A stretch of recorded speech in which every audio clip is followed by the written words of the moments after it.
Welcome back to Sissy Maya. Make sure to subscribe to our channel to never miss an update. Additionally, consider subscribing to my Patreon to get access to these features, and much more. It had been quite some time since the last incident. My wife, who disapproves of my dressing preferences, had complained about my hair appearing too feminine and scheduled an appointment for me at her salon about 6 months ago. Debbie trimmed the top minimally but took most of the length from the sides and back. I avoided returning to Debbie after that, constantly finding reasons to cancel appointments and struggling to find a suitable time. Over the past 6 months, I had been exploring various salons, hoping to find a place where I could feel at ease and experiment. I enjoy being pampered at the salon. I usually keep my hair relatively long for a man, around chin length and combed back over my ears. Deep down, I often feel like a woman trapped in a man's body, though this body can only present as male. I've had my hair, nails, and makeup done before, and while the process is enjoyable, the final result often disappoints me. Recently, I discovered a new salon conveniently located between home and work. I went in for a trim and enjoyed the experience. On my first visit, the salon wasn't busy, and I chatted with Megan, Amanda, and Sarah about various topics. I didn't mention feminine styles but did get my eyebrows waxed relatively thin and arched on my second visit. On my third visit, I had a manicure with clear polish and a touch-up on my eyebrows. Amanda, who usually cut my hair, commented on the length being longer than most men's and hinted that we could have some fun if I ever felt adventurous. This comment suggested that I might have found the right salon and the start of a promising relationship. About a week ago, my wife mentioned she would be taking a week off to visit her sister and asked if I minded. I told her to go ahead, as work would keep me at home. My mind raced with possibilities, and a plan began to form. I decided to indulge in one of my fantasies and be forcibly feminized. As the days until my wife's departure dwindled, I refined the details. She was leaving on Wednesday, and I initially planned to schedule a salon appointment for Thursday. However, I then decided to show up unannounced on Thursday morning to make it seem like an impromptu decision. Early Wednesday morning, I kissed Natalie goodbye at the security checkpoint and watched her plane depart. On my way to work, the dashboard warning light alerted me to get engine serviced soon. I detoured to the garage, left my car for repairs, and took the shuttle home, then drove Natalie's car to work. Around 10, the garage called to let me know my car was ready. I arranged for the shuttle to pick me up at home in an hour and headed out. On the way home, I reconsidered my plan and decided to accelerate the schedule. With 20 minutes before the shuttle was due, I went to our home office, grabbed a memo pad labeled from the desk of Natalie, and wrote 2 notes in my best feminine script. I folded and taped the notes just as the shuttle driver rang the doorbell. Soon, I was in my car heading to my first destination, Piercing Pagoda. Yes, I was going to get my ears pierced. I found a parking spot near the mall entrance and wandered past the kiosk, pretending to window shop while observing the place. A mom, grandma, and 2 young daughters were browsing accessories. I bought a bottle of water from the food court snack bar and feigned waiting for someone, checking my watch and looking around in irritation. Just 10 minutes later, the customers had left. I was shaking with nerves as I approached the kiosk. 2 women were working there, one in her 30s and another in her mid-20s. The younger one, Chris, noticed me first and asked, "Do you need help?" "Yeah, I need to get my ears pierced," I replied. "We can help with that," said Karen, the older woman, stepping forward. "Come over here and choose a pair of earrings." Well, I hesitated, feeling increasingly nervous. I lost a bet and now have to get my ears pierced. I have this note from my wife with instructions. She was very clear that I'm to give you the note and then follow your directions. I pulled the note marked ears from my pocket. Karen took the note, removed the tape, and began reading. "Hello. My husband Marty lost a bet. As a consequence, he will be my servant for the next 7 days. To make him truly feel the part, I instructed him to get his ears pierced as a symbol of his loyalty and submission. What he doesn't know is that I want you to give him more than one pair of earrings. The number and type of earrings are up to you. Please choose the most feminine earrings available. He is unaware of this note's contents and has no say in the type or number of earrings he receives. Please enjoy this task. He's a good sport and will comply with whatever you decide. These are my instructions from this morning. Thank you, Natalie. Karen smiled and then laughed as she finished reading the note. She looked at me and said, "I'm not sure I can do this." Karen consulted with Chris, who read the note and burst into laughter. "This is awesome," she said. "I know exactly what to do." Karen and Chris returned to the piercing area with a display of earring options. Chris pointed to 3 pairs and added, this one, and maybe that one at the top." "I can't do that," Karen replied. Turning to me, she asked, "Do you know what your wife wants?" "No, but I agreed to follow her instructions as part of the bet," I responded. "Chris wants to go all out, but I think we should be a bit more conservative."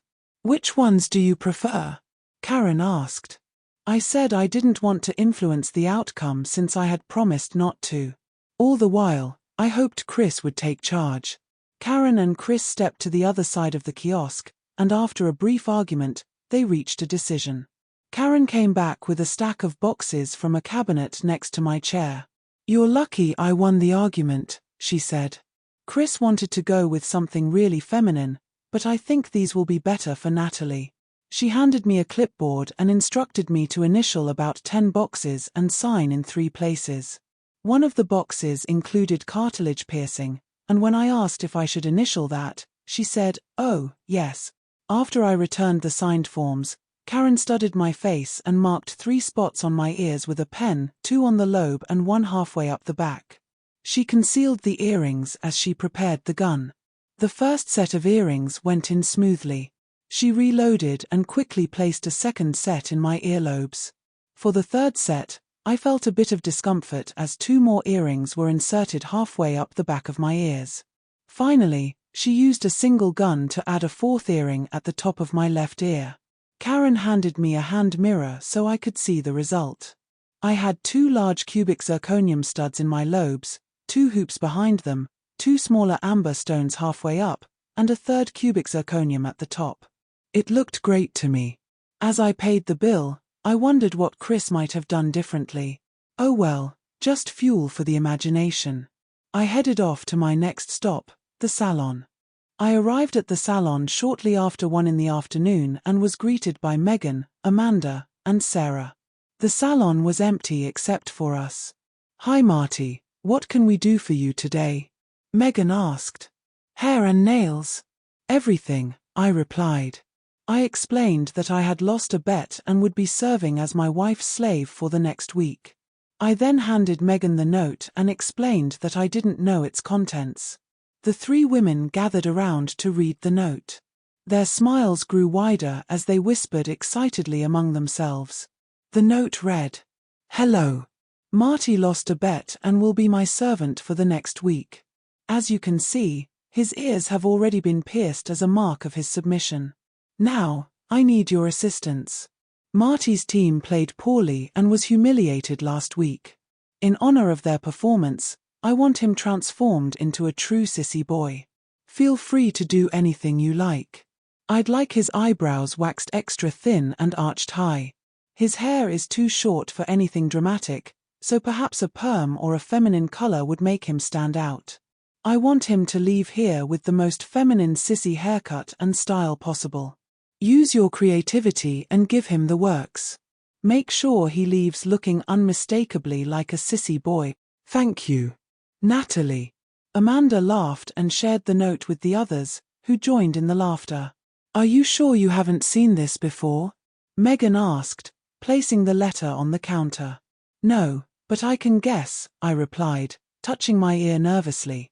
"I doubt you can imagine all the possibilities," Sarah said.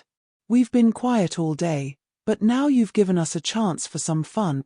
Go to the second room, strip down to your underwear, and get on the table. Pull the towel over your waist. We'll be with you shortly." I hesitated, But one look from Sarah, who was holding the note and a phone with the clear threat of calling Natalie, deterred me. I slouched toward the facial and waxing room, the girls deep in discussion about my upcoming makeover. Once inside, I began undressing. To my horror, I realized I was wearing floral patterned panties. Should I let them see me like this? I started to pull my pants back up but stopped, fearing it might complicate things further. Maybe they'd think it was part of the bet. I placed my clothes in a chair and covered my waist with a towel as Megan entered. "All right, we've got a plan," Megan said. "For the next 5 hours, just relax and leave everything to us. I promise you won't recognize the Sissy who leaves here tonight. We'll start by taking care of the hair on your legs and chest. It's a bit too long for waxing." Amanda and Sarah entered with clippers and began trimming my body hair.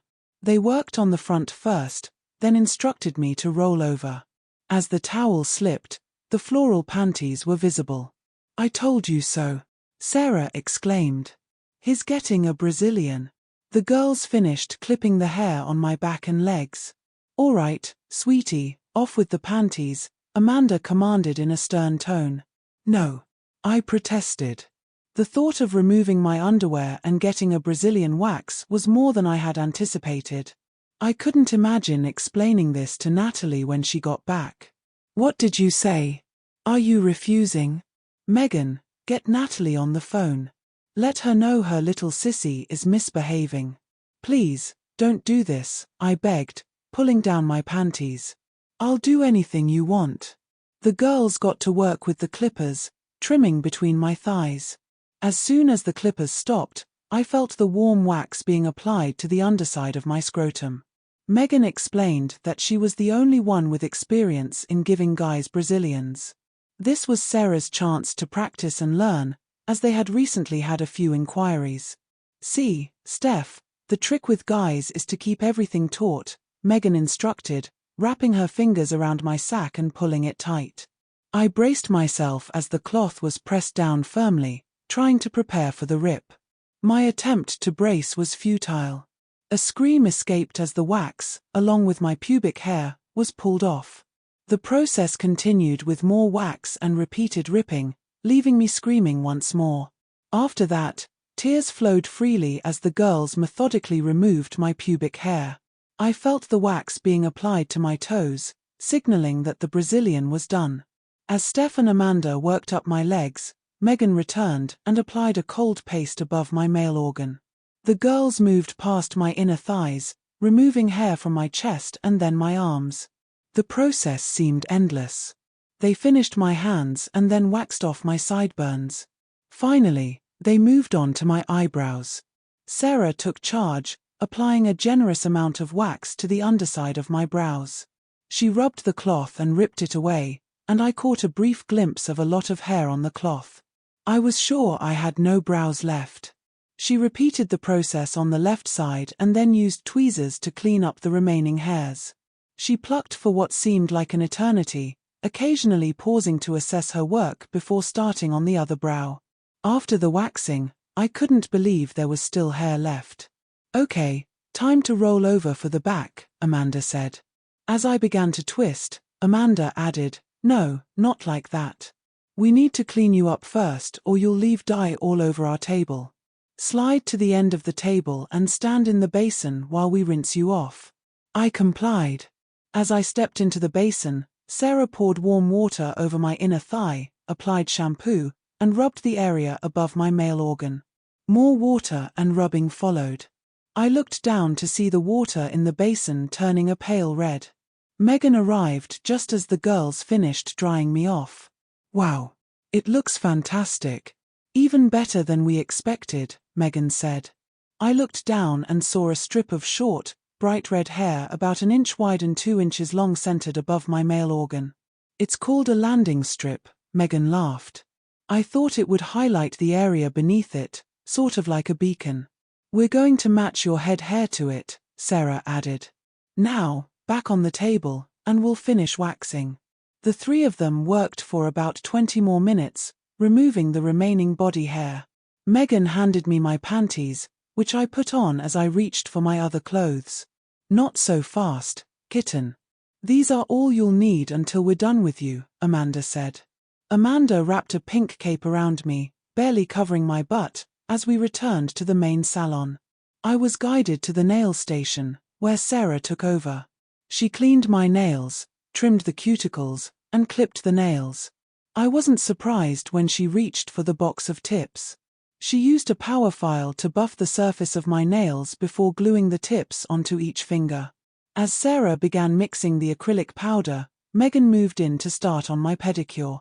I noticed Sarah using pink powder for my nails, realizing I was getting a French manicure with both pink and white powders. I sat quietly as my new nails took shape. Fortunately, Sarah didn't take too long. The result was definitely feminine.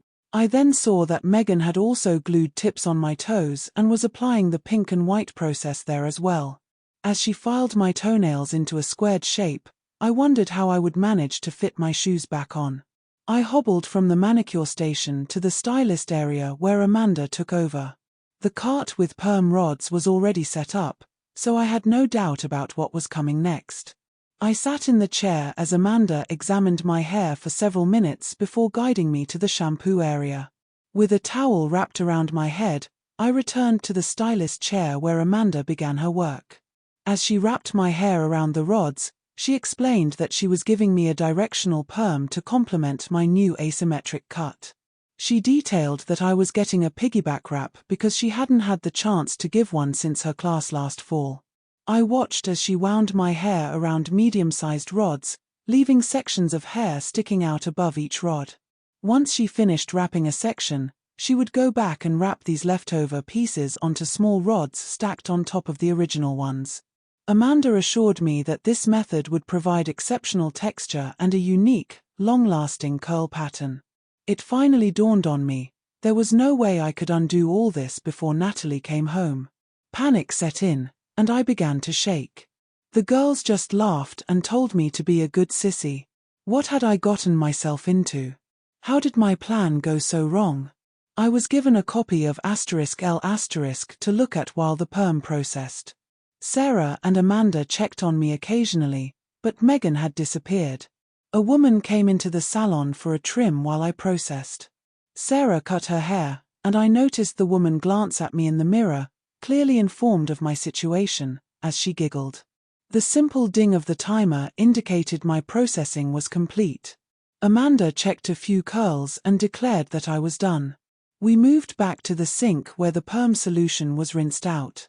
Amanda gently blotted the excess water from the rods with a towel before applying the neutralizer. I sat for another 10 minutes. Sarah finished with the woman, who paid and then sat in the waiting area. Was she waiting for me? The answer became clear as Amanda removed the perm rods and rinsed my hair. She conditioned it, rinsed again, and then led me back to the stylist chair. The woman approached and gently touched the curls piled high on my head. Sarah told me what you had planned, so I wanted to see the finished result, she said, taking the adjacent chair to watch. This was going too far. I wanted to cry out and stop the whole process. Could I really convince everyone that I was the author of the note? Would they call Natalie? I glanced at my watch. The plan had been in effect for 30 minutes. Surely, it was enough time for Natalie to turn her cell back on. I tried to imagine Natalie's reaction. Would she see me as a disgusting pervert and leave me? Worse, would she instruct the girls to take my transformation even further and then keep me this way? While that seemed unlikely, I knew there would be severe consequences if Natalie got involved. My indecision led to delays, which eventually resulted in inaction. Amanda set to work on my hair with no objections from me. When I arrived at the salon, my brown hair was nearly chin length. I usually tucked it behind my ears and used gel to keep it close to my head. Amanda was about to change all of that. She began by using long clips to gather most of my hair and pile it on top of my head. Then, she used clippers on the left side of my head, cutting an arc from the front of my ear that gradually widened as it reached above my ear. From this apex, she traced a diagonal line down to the middle of my neck, clipping all the hair below this line to about 3/8 of an inch. Next, Amanda parted the remaining hair about 1.5 inches above the shaved area. This part was defined by the directional perm wrap. Although it wasn't my usual side part, nothing about this day was normal. She clipped the top hair in place and began trimming the curly hair into a tapered layer that fell just below my ear. In the mirror, it appeared that she was tapering the hair above the clippered arc while leaving a curly layer that extended over the short hair. I could feel the curls sway as I moved my head. Amanda then moved to the right side, where it was clear this side would be considerably longer than the left. She trimmed very little, letting the curls fall past my ear. She would trim a bit, then fluff the curls with her fingers, resulting in an overly dramatic asymmetrical style, close-cropped on the left and full and fluffy on the right. After about 10 minutes of trimming and fluffing, Amanda called to Sarah, signaling she was ready. Amanda continued making minor adjustments while we waited for the next step. The woman in the neighboring chair watched with fascination as the style took shape. She smiled a few times and even laughed when Amanda lifted the hair on the right, describing how a bow would look too cute there. Sarah emerged from the back room with a bowl of hair color mix. My heart raced at the sight of the red paste that would soon cover my head. I wanted to cry out, but my fear of being discovered and facing the consequences was greater than my fear of appearing weak. Amanda began applying the color to the left side, where most of the hair was. She used a rat-tail comb to part my hair, clipped up the curls, and brushed the color onto both sides of the layer. She then created another half-inch section slightly higher up, brushed the red paste into the hair, and repeated the process across the front and around the back until she reached the short layer on the right, where she simply brushed the color over the stubble. After finishing the basic color, Amanda circled me, dabbing extra color here and there to correct minor imperfections. She even applied a bit of color to my eyebrows. Once she was done, she set a timer and said, 30 minutes for processing. I want the red to be really vibrant. I sat there with tears in my eyes, one solitary tear tracing a zigzag path down my cheek. Why? I managed to ask. Why what? Megan, who had returned from the discount store with a bag, asked from the front of the salon. Oh, you mean why the over-the-top style and color? Megan continued. When I read the note, my first thought was to give you a feminine style, maybe add a bit of color, and send you on your way. But Sarah pointed out that your wife wanted something more. The note had several mentions of Sissy and Sissy boy. The last sentence made it clear that she wanted you to leave here looking like a true Sissy boy. Sarah nodded in agreement as she continued her work.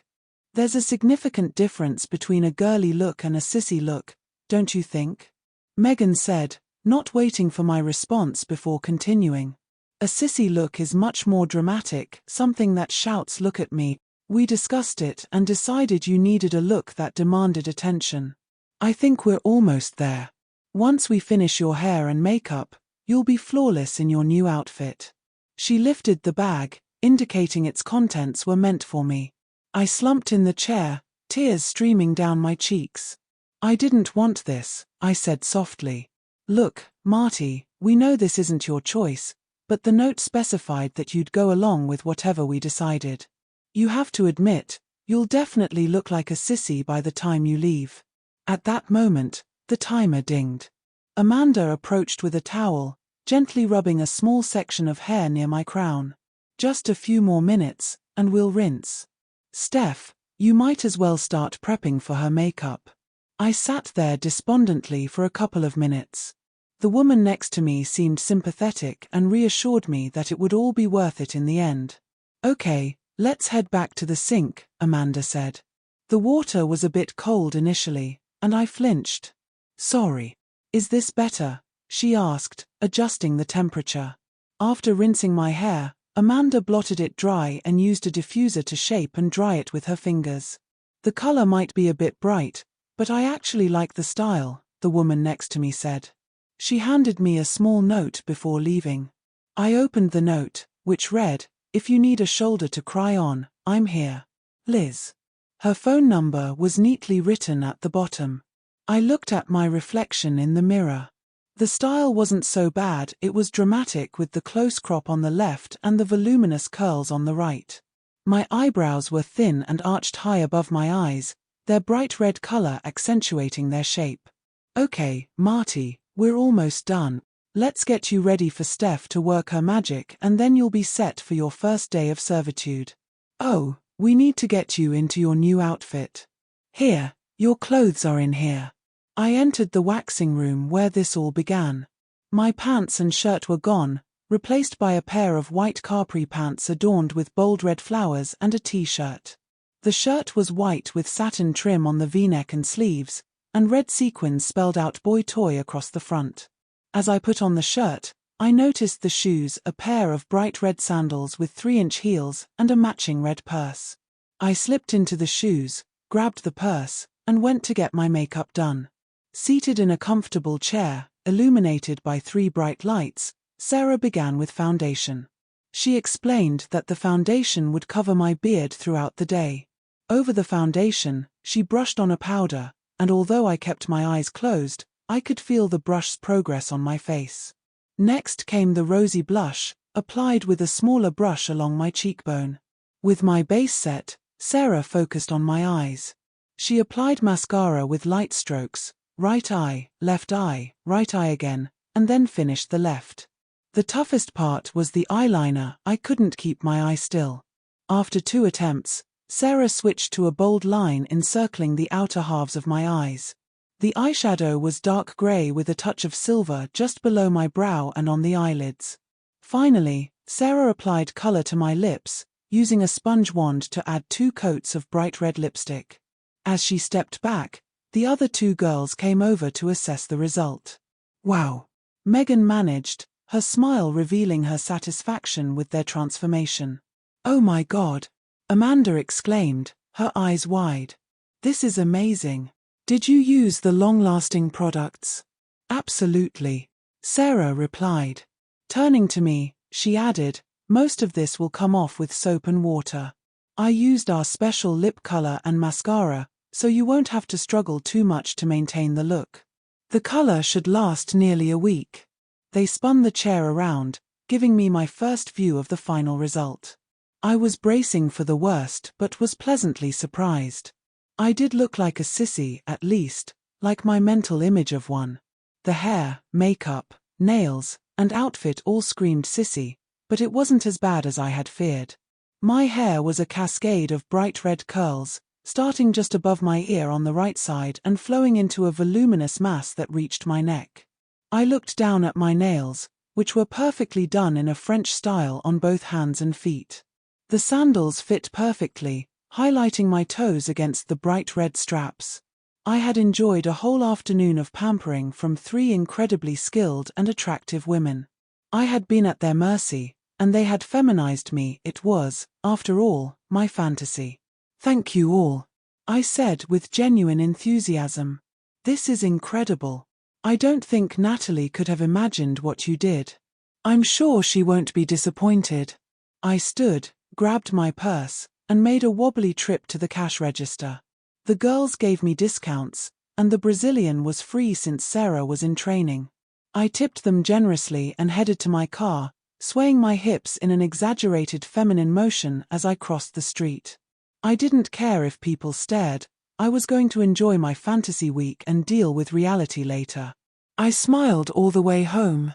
It was going to be a great week. By the time I turned into my driveway, it was dark. I drove straight into the garage and closed the door behind me before getting out of the car.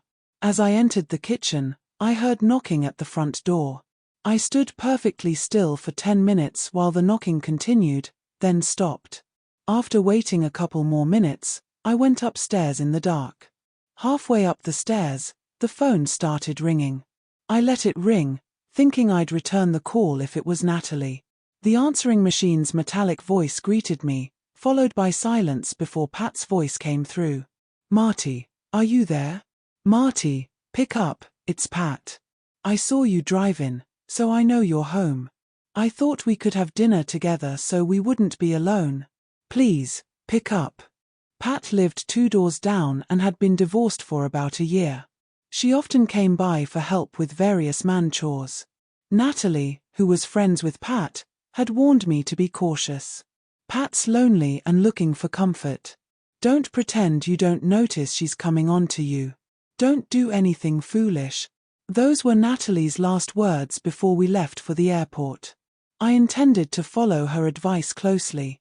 Reaching my bedroom, I didn't dare turn on a light, fearing Pat might be watching. Suddenly, I felt like a prisoner in my own house. This was going to be an intense weekend. I retraced my steps to the darkened stairs and back to the kitchen, where the nightlight offered some solace. I pulled out the receipts from my afternoon and wadded them up. As I discarded the potentially incriminating evidence, I noticed the trash was full. I grabbed the bag and headed out the back door to throw it away. I opened the door and came face to face with Pat. "Marty, why didn't you answer? Oh my God. What happened to you? You look like a total sissy. Does Natalie know? I bet she'd love to hear about this. So, Sissy, what will you do to keep this a secret? I think this is going to be an amazing week for me, don't you?"